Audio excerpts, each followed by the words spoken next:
Mari kita membaca Injil Yohanes pasal 18.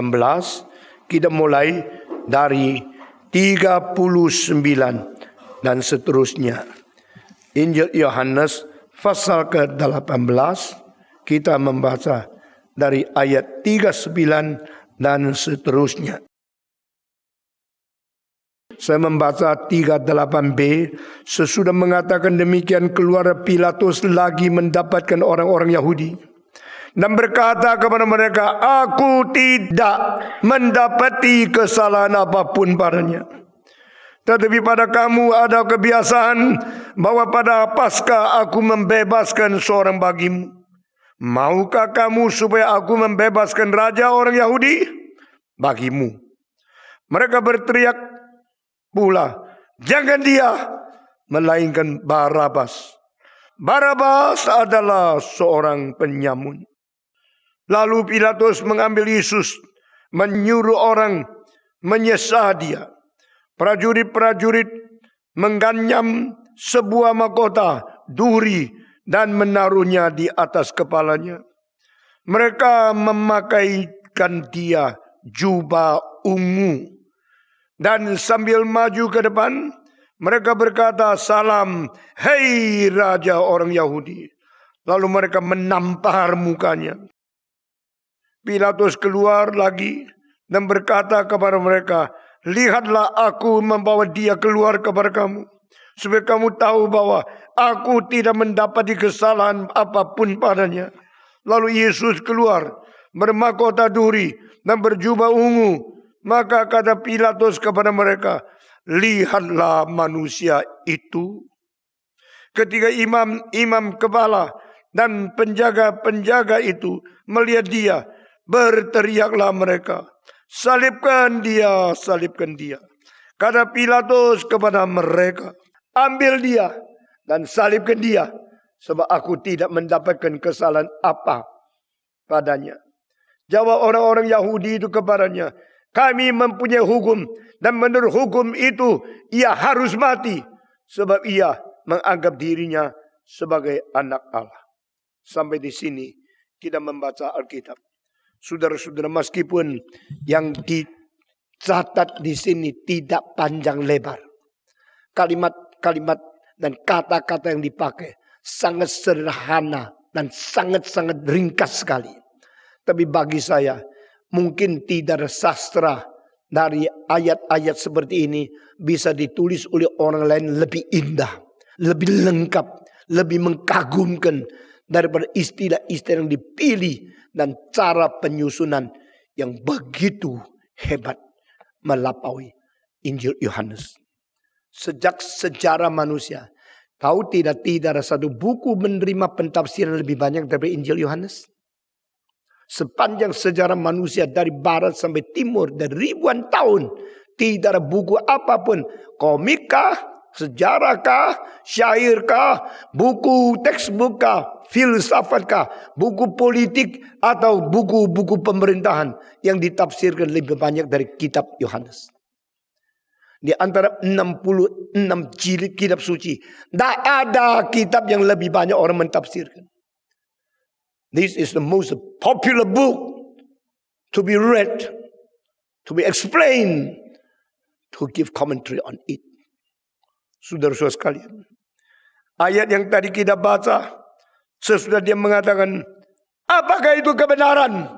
Ayat ini membuktikan tradisi 400 tahun, berhentilah, matilah, terkuburlah filsafat Greka. What is truth? This proclamation from the mouth of Pilate is to end the long line tradition of the search for the truth. Saudara, sebelum Sokrates, orang Greka mau mencari pengetahuan di luar manusia. Sebelum Sokrates, manusia mau tahu matahari itu apa, bulan itu apa, bintang itu apa, kenapa rotasi, kenapa gejala bergerak, kenapa ada 4 musim, kenapa ada segala perubahan daripada cuaca di dalam bulan-bulan yang tertentu. Mereka mau tahu sebabnya, lalu menulis prinsipnya. Sehingga pada saat itu buku filsafat tidak terlepas dari dua judul yang paling penting. Pertama, semua penulis juga memilih topik on principle. Kedua, on nature. Kita bicara tentang alam. Kamu bicara tentang alam di atas, saya bicara tentang alam di bawah. Eka bicara tentang astronomi, saya bicara tentang fisika. Alam, on nature. We are searching, we are observing, we are analyzing, we are studying about this nature, this material world. But they do not know this created by God. Sampai iman rasuli, baru kalimat pertama memecahkan dua dunia dan membuat sesuatu open system. Thomas Kuhn di dalam abad ke-20, seorang filsuf di dalam ilmiah mengatakan paradigma itu dan semua ilmu sebenarnya tetap berada di dalam closed system. Kalau saudara selidiki sedikit sekarang dibicara tentang fisika, semua pikiran fisika di dalam Sir Isaac Newton tetap mempunyai kurungan di dalam closed system. Saudara-saudara, mari kita menemukan segala pengetahuan dari alam melalui gejala-gejala yang kita temukan di dalam alam. From nature, we know the nature. For searching nature, we give the answer for the nature. For nature and all the phenomena in the nature, we try to understand epistemologically, logically, what is the self-explanation of nature. Anatur di dalam anatur. Alam itu mempunyai prinsip kita melihat di dalam alam kita menemukan alam. Itu namanya closed system. Saudara jangan kira kekristenan itu sederhana. Kalimat pertama, aku percaya Allah yang Maha Kuasa, pencipta langit dan bumi. Hanya kalimat itu telah menjadi pecah belakan dunia ciptaan dan dunia sang pencipta. Dengan satu kalimat ini, dunia tidak lagi tertutup. Dunia harus terbuka kepada Allah. Dunia harus mengaku dunia sendiri tidak menjadi self-existing. Dunia ini bukan ada pada diri sendiri. Dunia ini di belakangnya, di atasnya, atas sang pencipta yang mengakibatkan semua gejala fenomena menjadi seperti ini. Sehingga kita ketahui. Open system is in Christian faith, not in Greek philosophy. Di dalam seluruh ajaran daripada sistem Greka yang mau menemukan alam melalui jawaban yang berada di dalam alam dan hanya di dalam alam saja. Seorang teolog namanya Paul Tillich mengatakan, the Greek world is a plastic world. Sesuatu yang tertutup, sesuatu seperti plastik, sehingga hanya mau menemukan segala jawaban melalui alam sendiri yang tertutup pada diri sendiri. Orang Kristen bilang, no, this world is existing because another thing exists before this existing of the world. That is God who created. Dunia ini tidak ada pada sendiri. Dunia ini dicipta. Yang mencipta ada pada sendiri. Jadi dua dunia. Dunia kelihatan yang terbatas, yang dicipta. Dan dunia Allah sendiri. Dia tidak ada batas. Dia ada pada diri sendiri. Di belakang itu tidak ada lagi. Karena Allah adalah yang mutlak, self-existing, self-eternal, self-immortal, self-absolute God. Mutlak ada. Pada diri. Tidak perlu ada latar belakangnya. Allah adalah dari kekal sampai kekal berada pada diri. Dia sumber dari dunia yang tercipta ini. Engkau mengerti dunia ini. Engkau kembali kepada Allah. Engkau mengerti dunia ini. Mengerti di atas dunia ada kuasa, ada kekuatan, ada takdir yang menciptakan sehingga dunia ini menjadi seperti ini. Iman yang terbuka kepada Allah membuka kita daripada ketertutupan, keterbelengguan daripada dunia tertutup menjadi buka jalan. Paradigma yang baru ini baru membuat dunia maju. Saudara-saudara yang tidak percaya ada Allah, bagaimana terkurung dalam ateisme, dan itu adalah semacam kurungan yang mematikan segala pintar manusia tanpa bijaksana yang melampaui manusia. Kita bersyukur kepada Tuhan. Semenjak iman rasuli berada di dunia 2000 tahun yang lalu, seluruh dunia menjadi dua macam. Yang tidak ada iman rasuli, yang tidak percaya Allah mencipta, tak maju-maju terus. Tapi kita tidak perlu terus mengatakan Musa. Karena apa? Karena Yesus melampaui Musa. Engkau melihat buku Ibrani, lebih besar dari Musa, lebih besar dari malaikat, lebih besar dari Yosua, lebih besar daripada Abraham, lebih besar dari semua manusia. Christ is the eternal one, the transcending one, the eternal, unchanging, absolute one. Come, enter, penetrate into this the physical, this the limited world. Baru ada satu kaitan. Dunia kelihatan lihat dan dunia tidak kelihatan bersatu di dalam Kristus. Christ is the contact point. Christ is the connecting point. Christ is the mediator between the temporal world, the visible world, the limited world, and the phenomenal world, and the numinal world, or eternal world. Satu-satunya titik temu di tengah-tengah dunia kelihatan dan dunia tidak kelihatan, dunia yang tidak mutlak dan dunia mutlak, ditemukan di dalam Kristus. Before Abraham was, I am. Yesus berkata, sebelum ada Abraham sudah ada saya. Barang siapa yang betul-betul mengerti ayat ini, mengerti kalimat ini, baru engkau menemukan kebesaran iman kekristenan yang tidak bisa dibandingkan. Saudara-saudara sekalian, hadirnya Kristus adalah besoknya Tuhan Allah kepada umat manusia. Kalau saya hari ini ke rumahmu, kalau Patong datang rumah kita, dia lagi besuk pendeta, besuk anggota, itu soal kecil. Tapi Tuhan membesuk manusia, itu soal besar. Hadirnya Yesus di dalam dunia adalah besoknya Allah kepada manusia yang dicipta. Orang Yahudi tidak percaya. Salibkan di atas kayu salib. Mereka tidak tahu yang disalibkan oleh mereka adalah Allah yang datang kepada dunia, sementara berdaging dan darah dan dipaku di atas kayu salib. Pilatus melihat lain. Ini orang kok dibawa ke sini. Kenapa yang bawa ke sini? Karena dia menghujat Allah. Kalau gini ada Tauratmu, matikan dia pakai caramu sendiri. Mereka tidak mau. Mereka suruh Pilatus. Karena mereka mau memperalat politik menjadi hambanya agama. Dulu agama memperhamba politik. Sekarang politik mau memperhambakan agama. Dan agama mau kembali lagi memperalat politik untuk menjadi pelayan bagi agama. Mengapakah Herodes mendirikan bait Allah? Karena dia mau menjajah, mau memerintah orang Yahudi yang beragama kepada Allah, bikin sesuatu bait Allah yang besar untuk membius hati nurani mereka. Mereka mau takluk kepada pemerintahan saya. Politikus memakai alat agama, bikin satu rumah Tuhan supaya engkau senang, engkau lupa saya yang memerintah engkau. Orang Yahudi tidak bodoh. Beberapa puluh tahun kemudian mereka balik memakai politik untuk membunuh Yesus Kristus. Sehingga Yesus dibunuh bukan karena kami mau bunuh. Pilatus yang bunuh. Pilatus bilang, saya juga tak membunuh kok. Kau tahu, aku tidak menemukan dia ada dosa apa-apa. Tetapi kamu harus membunuh. Karena ini daerah sedang dijajah oleh Romawi. Dan Romawi mengutus engkau menjadi gubernur. Engkau harus laksanakan pembunuhan itu. Jadi pakai peso orang lain membunuh musuh kita. Inilah taktik daripada politik memperalat agama. Sama seperti dulu agama memperalat politik. Saling memperalat satu lain. Dunia ini dunia yang menakutkan. Kalau boleh diperalat siapapun kita pakai. Kalau tidak pakai lagi lempar dia, sepak dia habis-habisan. Dunia ini terlalu jahat.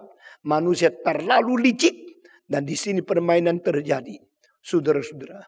Yesus waktu dipaku di atas salib adalah penghakiman yang dijatuhkan oleh Pilatus dan menyesuaikan apa yang kemauan jahat daripada orang Yahudi. What is truth? Pada waktu Pilatus mengatakan apa itu kebenaran, dia sudah ngomong kalimat ini langsung berdiri, dia minggir, dia tidak duduk untuk mencari.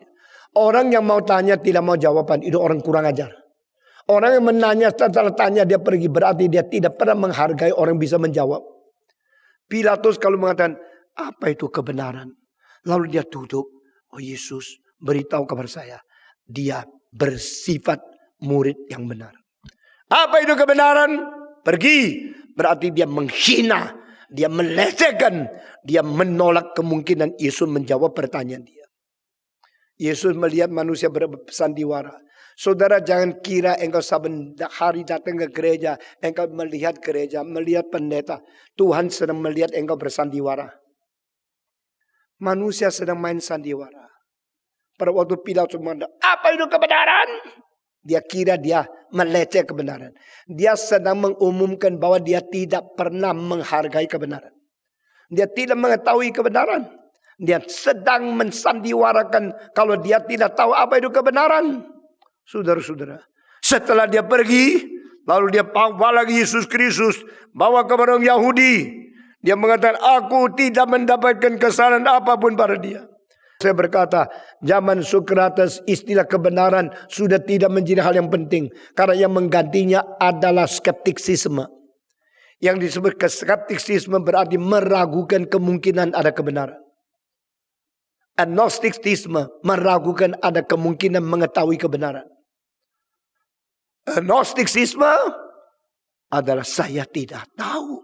Saya tidak berani mengkonfirmasikan kalau kita mungkin tahu kebenaran atau tidak. Itu agnostisisme. Skeptisisme adalah engkau kalau bicara, engkau tahu. Bagi saya meragukan. Bagaimana engkau mengumumkan ada kebenaran, saya ragukan. Zaman Sokrates, manusia mau tahu di luar. Sokrates tidak bisa tahu di dalam. Engkau mau tahu kebenaran di luar manusia. Engkau sendiri tidak tahu manusia. Tapi engkau memakai manusia mengetahui hal di luar manusia. Ketahui ke dirimu sendiri. Jangan ini mau tahu, itu mau itu. Dirimu tahu dulu. Sama seperti engkau kalau sudah beli apartemen yang baru. Hal pertama yang kau kerjakan apa? Atur tempat tidur di mana. Lemari di mana. Meja di mana. Sudah selesai, engkau baru tidur. Saudara-saudara. Sebenarnya mesti tanya dulu, aku di mana? Jangan tempat tidur di mana. Kita atur semua ini di sini itu, tapi dirimu di mana? Dirimu di dapur. Lah bisa dong. Saudara-saudara. Sokrates mengatakan, you mau tahu semua ya? Mau tahu matahari, bulan, planet, galaksi. You mau tahu constellation. You mau segala alam semesta. Tahulah dirimu siapa. Before you know everything, please know yourself first. If you do not know yourself, you just want to know everything outside of you yourself. It is ridiculous. Maka, noti se auton. Saya kira pengetahuan barat, filsafat mulai dari detik ini ada satu paradigma yang baru. Dengar kalimat di bawah ini. Alkitab mengatakan, sebelum mau segala sesuatu, berbijaksana, dimulai daripada mengenal dan takut kepada Allah. To know God and the fear of the Lord is the beginning of the wisdom. Sokrates tidak sampai tahap ini. Sokrates mengatakan kalimat yang lain. To know all things, to know the knowledge of the universe, start from knowing who you are. Jadi mau mengenal bijaksana, mulai dari kenal Tuhan. Sokrates mengatakan, mulai mengetahui segala sesuatu, start daripada mengetahui dirimu. To know you yourself is the beginning of the knowledge. To know God himself is the beginning of the wisdom. Wah, dua kalimat ini besar. Dalam sepanjang sejarah manusia mengenai epistemologi yang paling penting. Dua kalimat ini. Mau tahu bijaksana, start dari Tuhan. Mau tahu pengetahuan, start dari tahu diri. To know God, the fear of the Lord is the beginning of the wisdom. To know yourself, to understand who you are, is the beginning of the knowledge in the physical world. Saudara-saudara. Orang Gerika mengatakan physical world dan metaphysical world. Apa artinya? Fisik, yaitu fisika. Metafisik, metafisika. Fisik, dunia ini. Metafisik, dunia di belakang dunia ini. Metafisika. Dunia di luar dunia yang kelihatan ini. Itu menentukan ini. Bukan ini menentukan itu. Tetapi karena sudah ragu semua tidak diterima. Sebenarnya saya tadi mengatakan kalimat proklamasi daripada si Pilatus. What is truth? He proclaimed the suicide of the philosophy. He proclaimed the end of the philosophy research in the long line tradition of the Greek philosophical schools. Setelah Sokrates 400 tahun, Kalimat ini keluar. Apa itu kebenaran? Berarti tidak ada. Tidak percaya. Ragu-ragu. Lalu kalau tidak ada kebenaran, kenapa hidup terus di dunia? Binatang tidak usah kebenaran, terus hidup. Pokok ada seks, ada makan, cukup. Manusia ada seks, ada makan, tidak pernah mengetahui kebenaran. Hidup itu jenuh. Hidup itu tidak ada artinya. Lalu akhirnya terus pusing-pusing di dunia. Sampai kau bertemu dengan Tuhan. Bertemu dengan kebenaran. Jangan dipenuhi dengan pengertian dan keinginan dapat materi. Orang kalau di sini mintanya kaya, lancar, kaya, subur, kaya, sukses, kaya, dapat banyak uang. Lalu sudah puas. Apa bedanya dengan binatang? Tapi kalau engkau mau tahu kebenaran, dunia dari mana? Apa arti saya? Kristus mati untuk siapa? Bagaimana aku boleh tidak menginjili?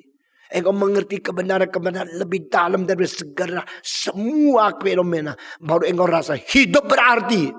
Saudara-saudara, orang yang tidak menemukan arti hidup, tetap hidup terus. Hidupnya seperti hidup binatang. Orang yang sudah mengerti arti dan arti betul-betul sesuai dengan kehendak Tuhan. Membuat engkau mempunyai kekuatan luar biasa. I live because I know the truth. I live but I'm fighting for the truth. I live because I'm standing upon the foundation of the truth, the direction of truth, the principle of truth, the content of truth. Here I live before God. Orang yang hidup di dalam inti kebenaran, berdiri di atas fondasi kebenaran, yang memegang prinsip kebenaran, yang menuju arah kebenaran. Orang itu mempunyai kekuatan lebih dari singa, mempunyai kekuatan lebih daripada jenderal.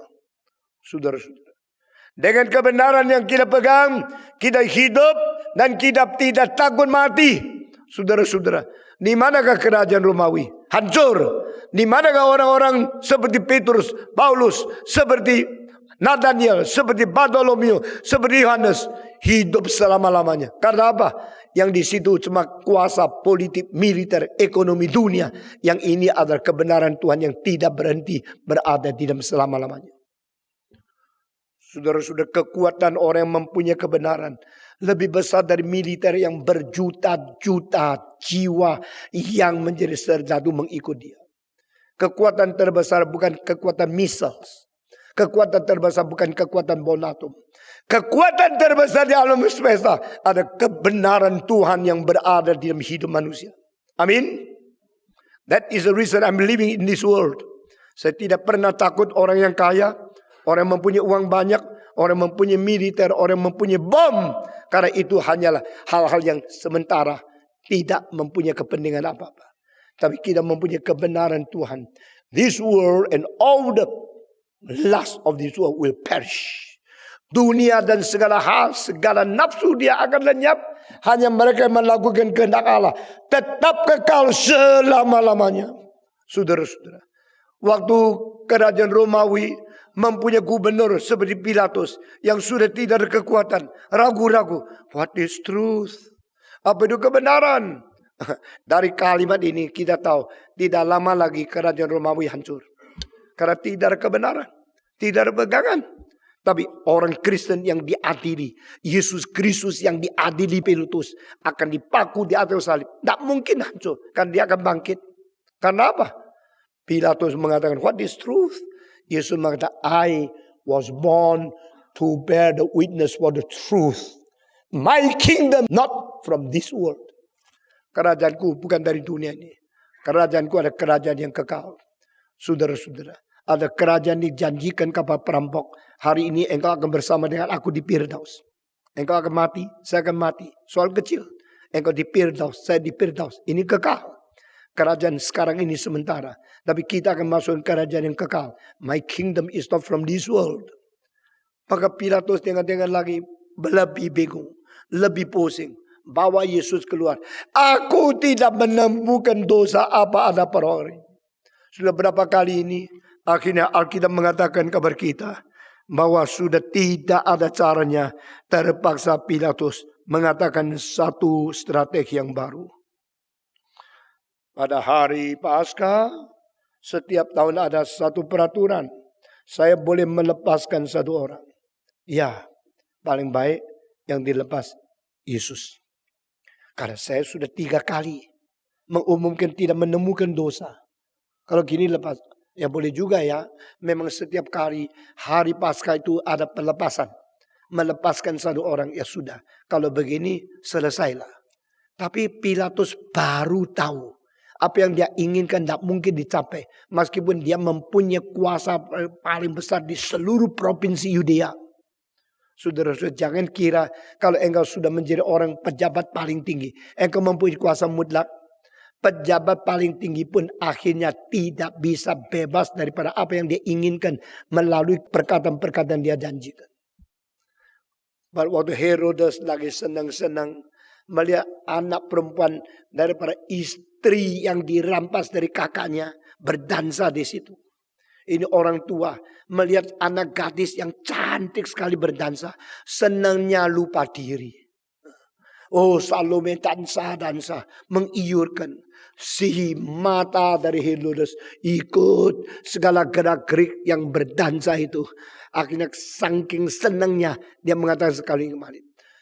Kalau engkau sudah dansa begitu cantik, tubuhmu begitu mempersona saya. Sekarang saya berkata, mintalah kepadaku. Mau apa? Mau Rolex? Saya kasih. Mau Patek Philippe? Saya kasih. Mau Rolls Royce? Saya kasih. Mau dapat suami tua? Saya usahakan. Engkau mau apa? Kalau engkau mau, saya kasih separuh negara. Siapa bisa melawan dia? Kehendak seorang tertinggi. I want to say something. I want to do something. I want to give you something. No one can hinder me. Kemauanku begitu besar. Separuh negara untuk kamu. Berarti apa? Kongsian. Lu separuh, gua separuh.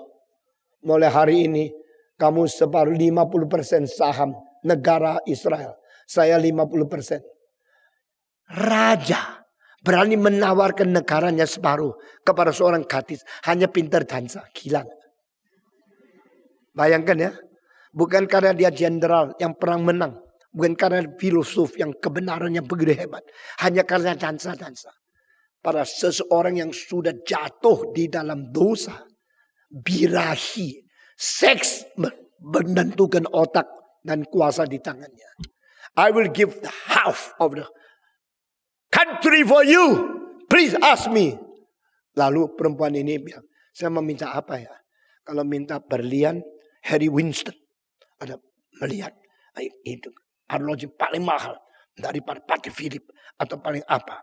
Minta Rolls Royce 1. Atau minta apa. Tidak. Saya tanya mama. Mama kasih nasihat. Dia lari ke belakang. Mama, sekarang saya disuruh minta.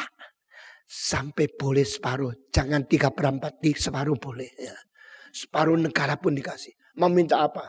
Mamanya bilang, minta apa? Saya sekarang tidak peduli ada negara, tidak negara separuh. Karena di seluruh hidup saya, paling menyakitkan saya adalah seorang namanya Yohanes Pembaptis. Karena dia berani mengatakan, engkau salah. Engkau merampas istri kakakmu. Engkau immoral. Engkau berdosa. Engkau tidak menjadi teladan bagi orang Israel. Saya dipermalukan. Papamu cinta saya. Tapi saya sudah nikah sama empekmu. Tahu empek? Kakaknya papa. Sekarang karena papamu, empekmu tidak berkuasa seperti papamu sekarang ini. Maka saya dipaksa. Engkau adalah engso saya ya. Saya tidak peduli. Engkau lebih cantik dari nyonya saya. Saya mau engso. Saya tidak mau nyonya. Diambil secara paksa. Menjadi istri daripada Herodes. Waktu itu perempuan kasihan. Sudah nikah sama dengan belum nikah. Karena mau dipensiunkan. Gampang. Sudah pensiun. Sudah, mulai besok tidak usah masuk kantor. Saya tidak mau lagi. Pindah, engkau tidur di kamar yang keempat. Ini saya ganti perempuan yang saya mau. Lalu istri orang lain diambil begitu gampang saja. Nah perempuan juga kasihan. Tidak bisa apa-apa. Begitu dia jatuh, dia bilang, oh boleh juga. Perempuan ini adalah perempuan mata bukan duitan. Tapi mata kekuasaan. Kalau saya menjadi engsomu, cuma memerintah kota-kota di tempat-tempat yang utara kecil. Kalau saya jadi istrimu, berada di istana di Yerusalem. Maka ini peningkatan yang besar. Engkau angkat saya menjadi first lady in the country. Nah sekarang bicara sama suaminya, bye-bye, bye-bye. Our marriage end here. I move there, upgrade. Sesudah upgrade, datang ke Yerusalem, wah jalannya lain. Nyonya Herodes. Ratu Herodes. Semua hore, hidup, tapi ratu baru. Ratu yang lama nangis, biar ini ratu baru. Semua hanya menjunjung tinggi yang sukses. Semua hanya memuliakan yang di atas takhta. Tetapi ada seorang bilang, hah? Lu tadi bilang apa? Hidup, ratu baru. Mati, hidup. Ini punya orang lain. Istri orang yang dilampas. Engkau masih hidup. Kurang ajar kamu. Sekarang saya keluar. Nah, Yohanes Pembaptis keluar. Semua dengar saya. Orang yang paling mulia di sini adalah Herodes. Bagi saya bukan paling mulia, paling tak mulia. Dia paling berkuasa. Bagi saya paling immoral. Bagi engkau dia yang paling hormat. Bagi saya dia paling tidak hormat. Dia ada orang kurang ajar. Karena dia merampas istri kakaknya menjadi istri sendiri. Ini tidak sesuai dengan kehendak Allah. Dia telah melakukan hal yang keji. Dia adalah orang yang jahat. Dia telah orang merampas istri orang lain. Cilakalah dia. Saudara-saudara, Herodes dengar kaget.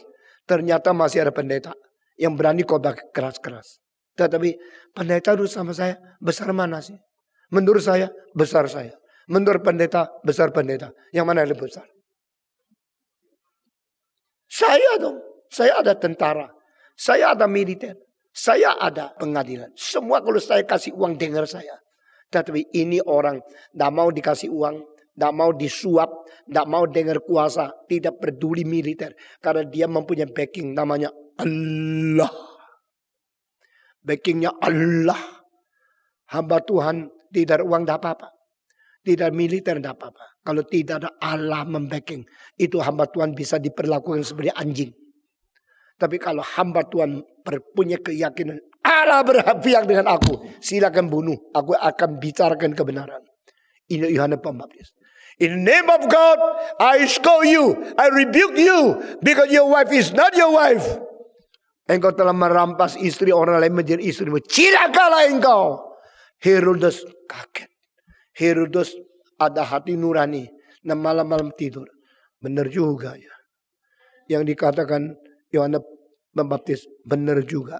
Tetapi sudah dengar ini, semua orang mencela saya. Dia betul, tapi saya malu.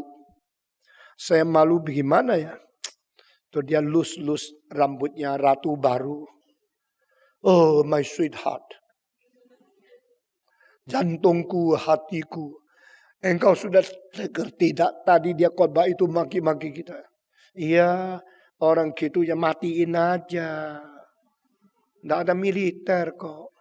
Ini kan namanya hamba Tuhan. Hamba, bukan hamba. Tidak ada uang, tidak ada militer. Bunuh aja. Tak boleh loh. Itu pendeta loh. Pendeta kalau dibunuh, kita menjadi orang yang cilaka. Karena Tuhan bisa marah. Tuhan di mana sih? Lu lihat Tuhan. Saya tak lihat. Kok takut pendeta? Pendeta cuma mulutnya toh. Coba dibunuh, mulutnya ikut mati kok. Coba dipenggal kepalanya, mati kok. Tak boleh. Itu pendeta itu banyak pendengarnya setuju sama dia loh. Rakyat-rakyat mendukung dia. Kalau saya bunuh pendeta, rakyat bunuh saya. Itu namanya tidak habis-habis pembunuhan. Sesudah bunuh aku, engkau jadi nyonya ratu siapa? Tidak ada kan? Jangan gitu, kita mesti tahan. Tahan apa? Tahan dimaki-maki terus. Tidak tahan saya. Saya tidak bisa. Dendam itu ada di hatinya Nyotus, Nyonya Herodes. Dia dendam terus. Satu hari waktu suaminya lagi hari raya pesta besar untuk menikmati ulang tahunnya. Dia bilang sama Salome, anak perempuan, engkau dansa. Dansa pakai pakaian yang separuh transparan. Pusarnya kelihatan. Ya. Engkau pakai pakaian yang tipis. Bentuk tubuhmu itu semua. Itu posturnya semua kelihatan. Goyang-goyangnya pantat kelihatan. Semua laki-laki akan matanya terpaku oleh kamu. Yang paling penting jangan sampai Herodes ngantuk. Biar dia lihat terus. Sudah itu minta sesuatu. Benar. Setelah abid dansa selesai. Herodes senangnya minta kepadaku. Separuh negara pun aku memberikan kepada engkau. Kesempatan sudah datang. Tanya mamanya. Dia sudah janjikan. Kalau dia sudah janji. Raja tidak boleh telan berkatanya. Tidak boleh tarik kembali janjinya. Sekarang mama. Coba nasihatkan saya. Saya minta apa? Minta kepala daripada Yohanes Pembaptis. Minta dia harus bunuh. Lalu dia keluar. Semua tepuk tangan. Sang menari kembali dengan kecantikan yang luar biasa. Sudah siap? Engkau mau tanya? Sekarang engkau memberi jawaban. Engkau minta apa? Aku tidak minta rumah. Aku tidak minta kereta. Aku tidak minta hiasan. Aku tidak minta mutiara. Aku tidak minta berlian. Aku tidak minta uang. Aku tidak minta pangkat. Wah, semua tepuk tangan. Perempuan yang begitu cantik. Tak minta apa-apa. Aduh. Kalau perempuan sudah cantik, sudah dicintai sama pria. Minta apapun dikasih. Meskipun yang pelit jadi sangat-sangat tidak pelit. Saudara-saudara. Orang kalau sudah cinta ya. Malas menjadi rajin. Orang kalau sudah cinta. Pelit menjadi buka hati lapang. Menjadi orang besar hati. Saudara-saudara. Mintalah kepadaku. Aku kasih separuh dunia ini kepada engkau. Pun aku rela. Aku tidak minta. Tidak minta ini. Tidak minta. Aku cuma minta dengan peso. Potong kepalanya Yohanes Pembaptis. Semua heran. Ini perempuan yang cantik. Permintaannya cuma satu. Kepala itu bawa pulang untuk apa? Ayo. Taruh di kulkas. Minta kepala Yohanes Pembaptis. Untuk apa? Untuk dicincang? Mungkin. Mama yang cincang goreng sama telur dimakan. Karena ini orang yang paling saya benci. Di mana ada kebencian? Di situ ada pembunuhan. Alkitab mengatakan benci sama dengan membunuh. Karena semua pembunuhan yang tidak beres dimulai dari berkebencian. Saya mau kepala Yohanes Pembaptis. Saya tidak bisa membayangkan. Pada waktu Yohanes lagi berdoa di dalam penjara. Ada seorang buka pintu. Sekarang ada titah dari raja. Engkau harus berdiri tegak. Dan menerima ajaran dan perintah yang terakhir. Engkau hari ini adalah hari terakhir dalam hidupmu. Lalu peto yang besar keluarkan. Memotong kepalanya. Langsung kepalanya jatuh. Ditaruh di atas piring yang besar. Dengan darah yang cecer terus menerus. Mata Yohanes buka. Masih seperti seorang nabi yang berkhotbah. Dibawa pergi ke pesta. Dan selesailah hidup Yohanes Pembaptis. Saya mau tanya. Yohanes Pembaptis selesai hidup pada hari itu. Pelayanan Yohanes Pembaptis selesai tidak? Tidak. 2000 tahun kemudian datang membicarakan tentang kebesaran dia. Bagi saya dalam seluruh hidup saya. Orang yang paling saya kagum di dalam sepanjang sejarah. Yang paling berkuasa. Baik daripada orang di dalam kitab suci dan luar. Ada beberapa orang. Satu Yohanes Pembaptis. Satu Yohanes yang namanya ada George Whitefield. Dan ketiga John Sung. Ini tiga orang adalah orang paling menjadi patron di dalam hidup saya. Mereka tidak berkompromi. Mereka berkhotbah dengan berani luar biasa. Dan mereka satu persatu mengalami kesulitan demi Tuhan. Saudara-saudara, Yohanes Pembaptis di antara tiga ini paling besar. Dia mati. Pada waktu kepala itu dibawa masuk. Darah berceceran di situ. Dan putuslah tempat di mana leher Yohanes Pembaptis. Di tempat itu. Maka barulah si Nyonya Herodes rasa hidup itu puas. Engkau berani tertawakan saya. Engkau berani melawan pernikahan saya. Enak lu. Syukur kamu. Sekarang sisa kepala. Badanmu akan dibuang. Ditanamkan. Dikuburkan seperti binatang anjing mati. Dan engkau juga akan dilempar ke tempat yang lain. Engkau masih bisa apa-apa. Saudara-saudara, itu cuma sementara. Kepala Yohanes Pembaptis akan dikuburkan. Tetapi saudara-saudara, Herodes dan istrinya akan masuk neraka untuk selama-lamanya. Yang menang itu kalah, yang kalah itu menang. Yang setia itu tidak berhenti. Yang tidak berhenti itu sudah mati di hadapan Tuhan. Saudara-saudara, what is truth? Kebenaran itu apa?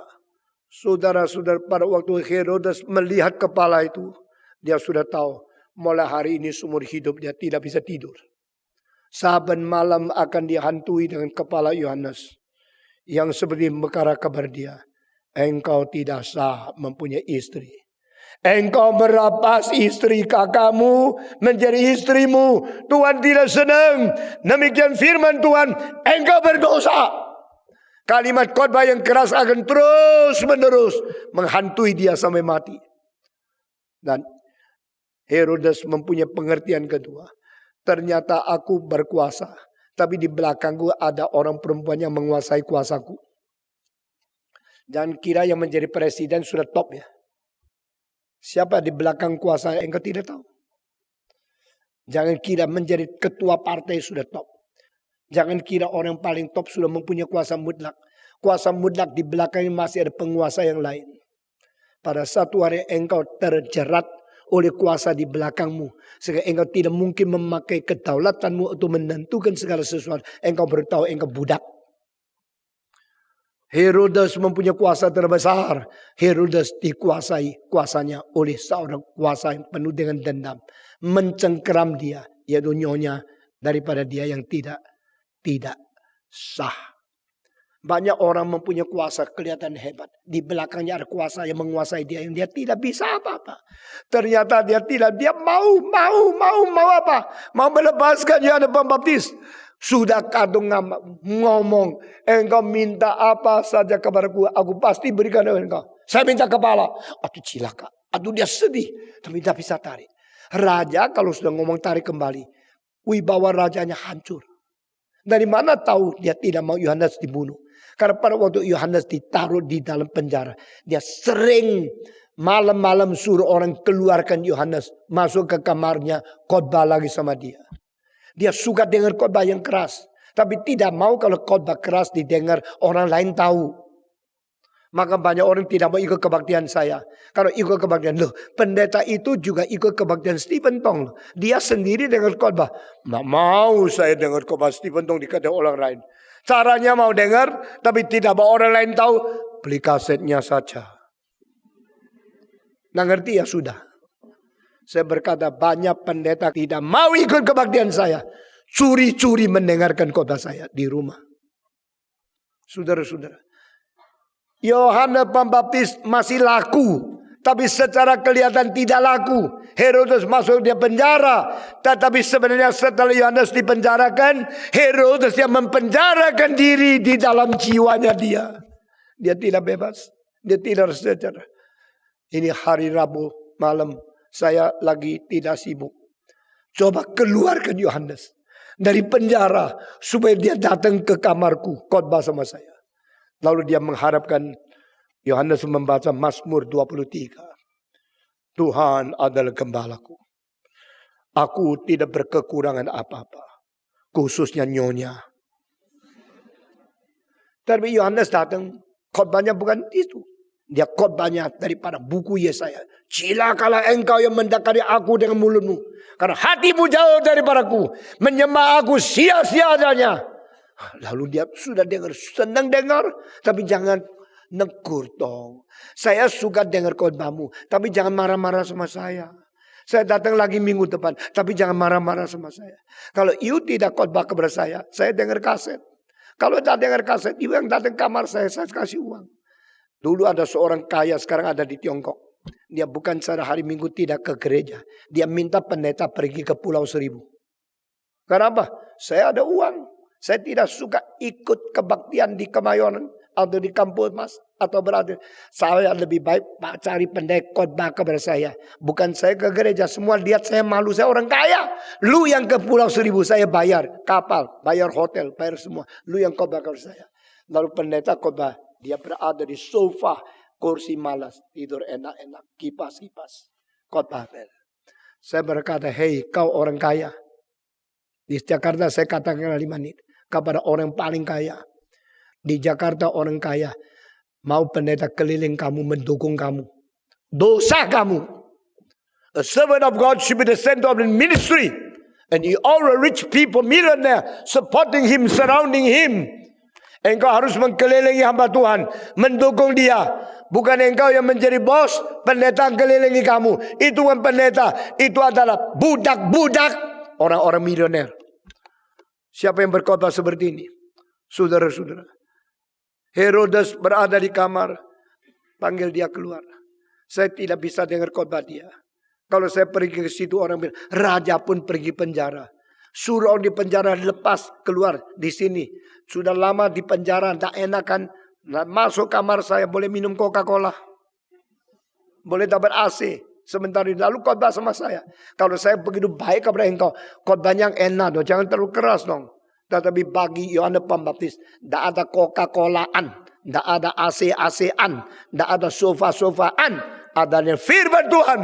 Demikian Yehova berkata, engkau berdosa, engkau menjadi raja, tidak menjadi telan, cilakalah engkau. Waktu Herodes dengar, tidak berani debat. Karena dia mempunyai kuasa, tidak mempunyai moral. Dia punya kehormatan, tapi tidak mempunyai rohani. Dia harus dengar, dia tahu masih suka dengar khotbah. Maka suruh dia keluar khotbah sama dia. Tapi di pinggir Herodes, si perempuan. Apa? Laki. Negur laki. Tunggu hari mainnya gua ya. Lu baru tahu lu pendeta kah, uskup kah, nabi kah, hamba Tuhan. Toh satu hari giliran waktu saya. Giliran itu kapan datang? Yaitu kalau Herodesnya mati. Kalau Herodes sudah mati, saya tahu saya takut dia, saya bunuh kamu.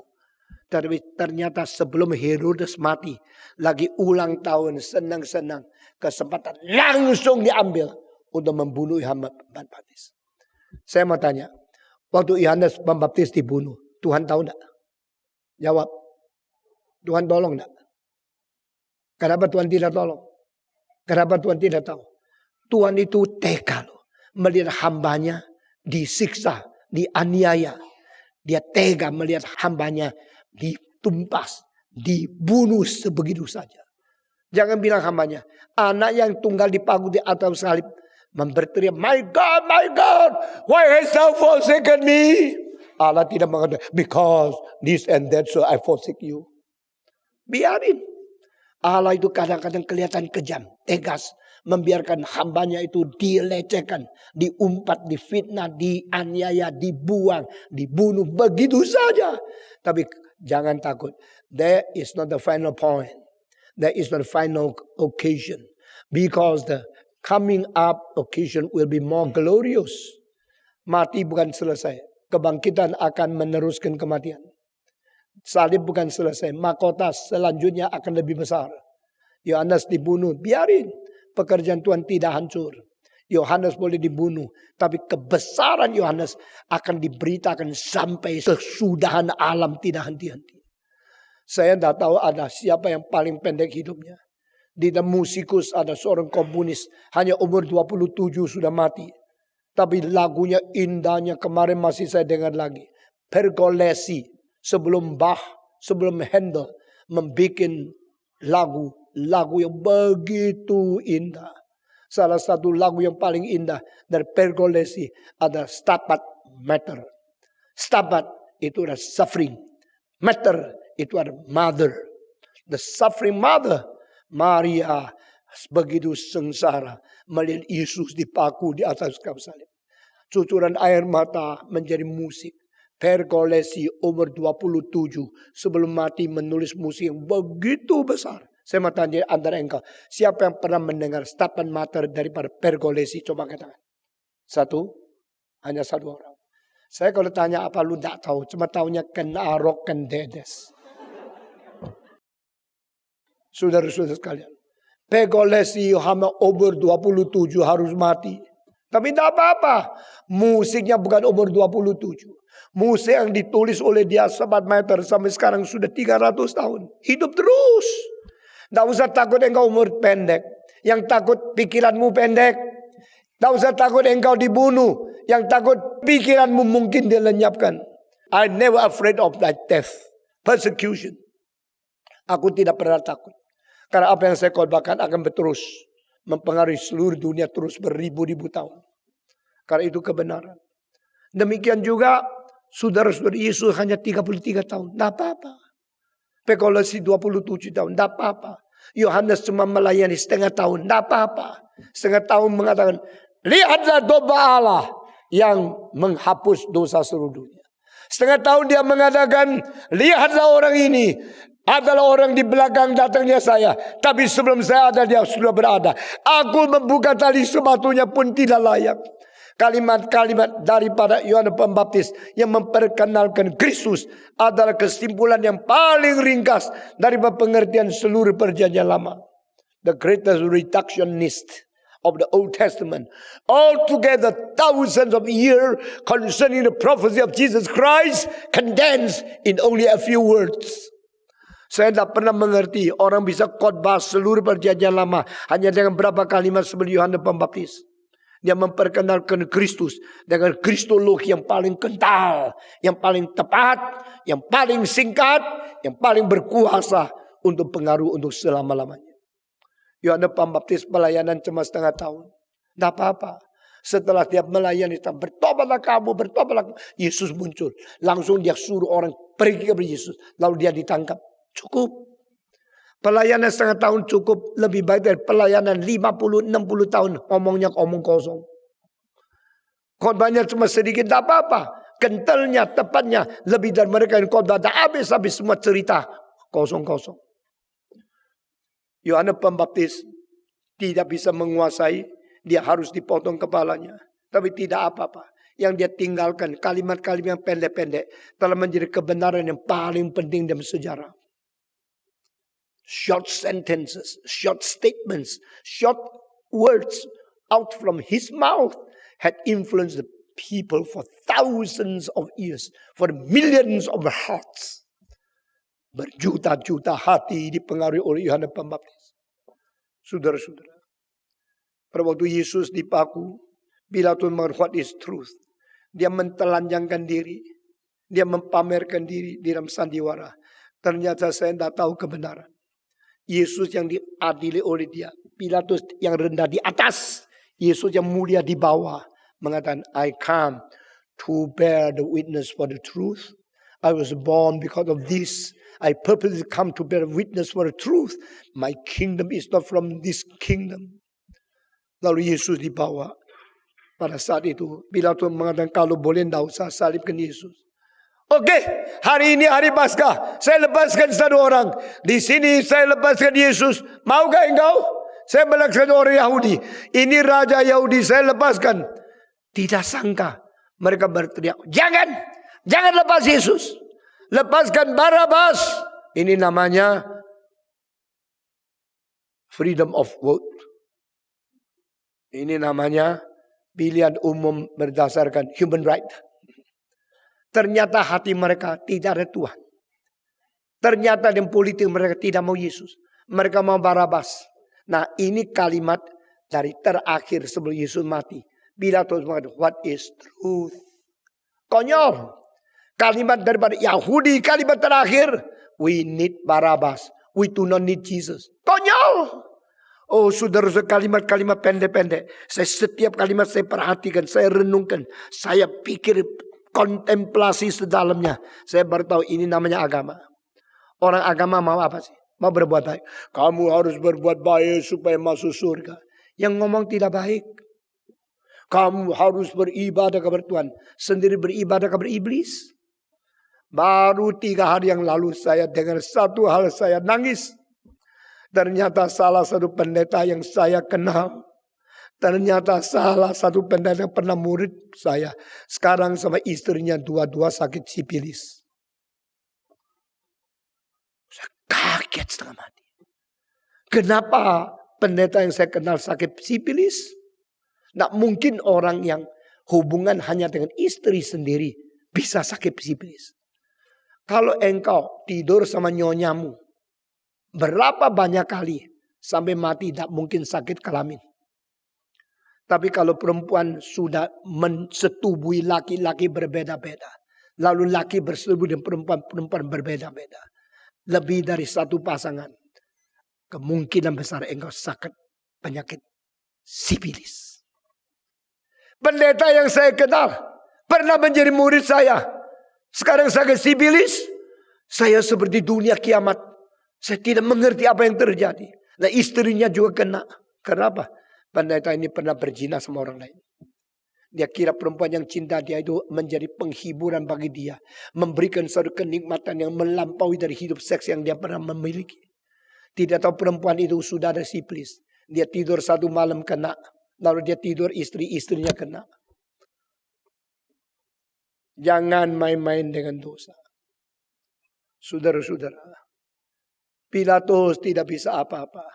Dia ternyata bukan penguasa terbesar. Penguasa terbesar di belakangnya ada kuasa. Herodes belakangnya ada nyonya Herodes. Pilatus di belakangnya ada ketakutan kalau dia tidak menjadi gubernur bagaimana. Dan kalimat terakhir dari Pilatus adalah, what is truth? No answer, no certainty, no direction, no foundation, no principle, no content of truth. Ngaku sendiri. Sandiwara filsafat seluruh Greka berhenti pada kalimat itu. What is truth? Sandiwara agama beribu-ribu tahun sedang Musa memberikan Taurat. Akhirnya adalah kita mau Barabas, tidak mau Yesus. Itu agama. Saudara kira agama semua mengajar baik. Yang mengajar sendiri tidak jalankan yang dianggap ajaran baik. Saudara tahu mereka mengatakan mari kita bikin suicide bomber. Sudah bomber ikat bom di badanmu. Mau kaya? Tidak usahlah jual kacang atu sampai mati. Tidak dapat uang apa-apa. Bunuh aja satu tentara yang bawa senapan Amerika yang gak terus mati ini. $2 juta. Semua tentara Amerika menjadi tentara yang sakit syaraf yang paling berat di sepanjang sejarah. Semua tentara Amerika sampai bawa senapan sambil lihat kanan kiri. Sayang matanya ada di depan dan di belakang. Kalau ada orang dari belakang tidak bisa lihat. Mesti balik. Saat dari balik. Bisa gila loh. Bisa sakit syaraf. Malam tidur pun sedikit suara jangkrik dikira musuh sudah datang. Rumput goyang-goyang dikira gerila ada di situ. Sekarang menjadi tentara yang paling menakutkan. Tentara Amerika. Menjadi duta besar yang paling khawatir. Duta besar Amerika. Kalimat terakhir daripada kebudayaan Yahudi. Sebelum Yesus naik ke atas kayu salib. We do not him. We do not want him. Please release Barabas. Kita mau Barabas. Yohanes sastranya begitu hebat. Dia mengatakan Barabas adalah seorang penyamun. Saudara bandingkan. Waktu Yesus lahir. Adakah kamar untuk bayi Yesus? Tidak ada. Semua lost man sudah penuh. Kamar pertama mungkin perampok. Kamar kedua penjudi. Kamar ketiga pemabuk. Kamar keempat penjual narkoba. Kamar kelima pelacur. Semua kamar sudah penuh. Akhirnya Yesus digeser kemana? Ke tempat palungan. Tempat binatang. Waktu lahir no place for Jesus Christ. Waktu mati no pardon forgiveness for Jesus Christ. Dia harus mati. Yang kita mau bukan Yesus. Yang kita mau adalah Barabas. Kita lebih suka memilih penyamun. Tidak mau memilih Yesus Kristus. Itu namanya demokrasi. Itu namanya free vote. Manusia voting. Pilih penyamun. Tidak mau Yesus Kristus. Dia sandiwara daripada lahir sama mati. Kejadian seperti ini. Kalimat terakhir Pilatus. What is truth? Kalimat terakhir. Daripada imam besar. You say you are the son of God. We need not any witness anymore. Give him to Pilate to be crucified. Kalimat terakhir dari rakyat orang Israel yang sudah diajar tentang Nabi, tentang Musa, tentang Taurat, tentang perjanjian lama. We do not want Jesus. We want Barabas. Tuhan melihat dari surga. Now, I see the drama is ending. Aku melihat sandiwara sedang mengakhir. Ternyata yang beragama begitu. Imam besar begitu. Pilatus begitu. Rakyat orang Israel yang katanya berbakti kepada Yehova begitu. Saya tahu apa namanya dunia ini. Saya mau tanya terakhir. Di manakah hasil pendidikan? agama, politik, kebudayaan, filsafat, syair, dan segala keunggulan daripada pencapaian manusia dalam dunia epistemologi, dalam dunia syair, poetry, filosofi, sains, semua menjadi nol, nol, nol, nol, nol. Filsafat terbunuh di situ, moral terhancur di situ, agama terbongkar pura-pura di situ. Politik menghabiskan segala rencana, akhirnya menjadi musuh Tuhan Allah. Everything finished. Dan Yesus dipaku di atas salib. Setelah ini, mari kita berdoa. Bapa di dalam surga, kami berterima kasih. Di dalam kalimat-kalimat yang begitu pendek, catatan-catatan daripada iman yang diberikan kepada kami di dalam firman tulisan Injil Yohanes telah membongkar begitu rusak, begitu rendah, begitu imoralnya kebudayaan manusia. Kami sekali lagi minta Tuhan memberikan pencerahan mata kepada kami, sehingga kami mengerti firman-Mu, mengerti kebenaran-Mu, dan kami tidak berani lagi menjauhkan diri padamu.